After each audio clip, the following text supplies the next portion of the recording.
નમસ્કાર દર્શક મિત્રો, HK ન્યૂઝમાં આપનું હાર્દિક સ્વાગત છે।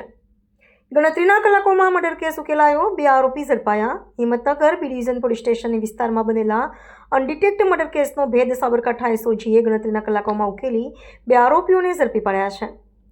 CCTV, ટેકનિકલ સર્વેલન્સ અને હ્યુમન સોર્સના આધારે તપાસ કરતા મૃતક ગોપાલભાઈ શંકરભાઈ ઓડની હત્યા તેમના જ દીકરા મિતેશકુમાર ઓડ અને ઈશ્વરભાઈ ઓડે પાવડાના હાથા વડે પટકુમારી કરેલ હોવાનું બહાર આવ્યું હતું। બંને આરોપીઓને કાયદેસરની કાર્યવાહી કરી Himmatnagar B division police station ખાતે સુપરત કરવામાં આવ્યા। HK news Sabarkantha. શું ઘટના હતી સર? સાબરકાંઠા જિલ્લાના હિંમતનગર બી ડિવિઝન વિસ્તારમાં ખૂનનો ગુનો નોંધવામાં આવેલ છે, જેની હકીકત એ પ્રમાણેની છે કે ગોપાલભાઈ શંકરભાઈ ઓડ, જે ઉંમર વર્ષ 55ના છે, એકતાનગર રેસિડેન્સીમાં ભાડેથી રહેતા હતા। તે 18 તારીખે સવારે 8 વાગે ઘરેથી નીકળે છે પોતાના રૂટીન કામ ઉપર જવા માટે, ને રાત્રિના પરત આવતા નથી।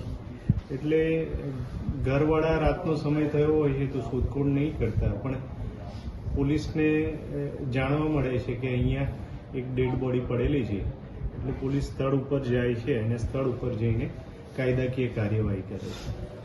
આ દરમિયાન એમનું પોસ્ટમોર્ટમ કરાવતા અને જોતા એમને બોથડ પદાર્થથી અને ગળદાપાટુનો માર મર્યો હોય એવું જણાઈ આવેલું, જે આધારે પોલીસ અધિક્ષક શ્રી તરફથી જુદી જુદી ટીમો બનાવવામાં આવેલી, જેમાં SOG, LCB, Himmatnagar B division police સ્ટેશનની ટીમો કાર્યરત થયેલી અને ટેકનિકલ સર્વેલન્સ હ્યુમન સોર્સથી તપાસ કરેલી, જેમાં કોણ કોણ આ વ્યક્તિના મિત્રો, સંબંધી, કોની સાથે આની મુલાકાત થતી હતી એ બાબતે ઊંડાણપૂર્વક તપાસ કરવામાં આવેલી અને તપાસના અંતે ખબર પડેલી કે જે મરણ જનાર છે એમનો દીકરો તથા અન્ય એક વ્યક્તિ કે જે એને કુટુંબી, સગા અને મિત્ર જે રૂટીન રોજે એ મળતા હોય છે, એમણે જ આ મરનારને મારી નાખેલા।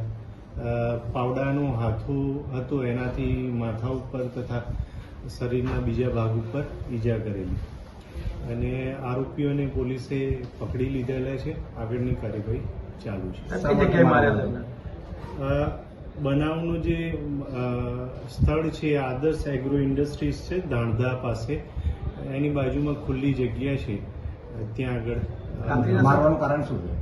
મારવાનું કારણ એવું છે, હાલની તપાસના અંતે એવું જાણવા મળ્યું છે કે ગૃહ કંકાસ હતો અને જે દીકરો છે એના ભણતરમાં એના પિતાએ જરૂરી મદદ નહીં કરેલી, એ કારણ છે। અત્યારે મારનાર આરોપી કોણ છે? મારનાર આરોપીમાં એક છે જે મરણ જનાર છે એમનો દીકરો છે, અને બીજો જે ઈશ્વરભાઈ કરીને છે એ એમના કુટુંબી, સગા અને મિત્ર બંને થાય છે, એ છે। કેવી રીતે સમગ્ર ઘટના પ્રકાશમાં આવી? એ જ વાત મેં પહેલા કીધી કે જ્યારે ઘરેથી નીકળ્યા હતા પરત નહોતા આવ્યા તો ખુલ્લી જગ્યામાં આ પડેલા મળેલા, જેની જાણ પોલીસને થયેલી, પોલીસે કાર્યવાહી કરેલી। શું ભણે છે દીકરો, આરોપી? દીકરો અત્યારે BSc સેકન્ડ યરમાં અભ્યાસ કરે છે।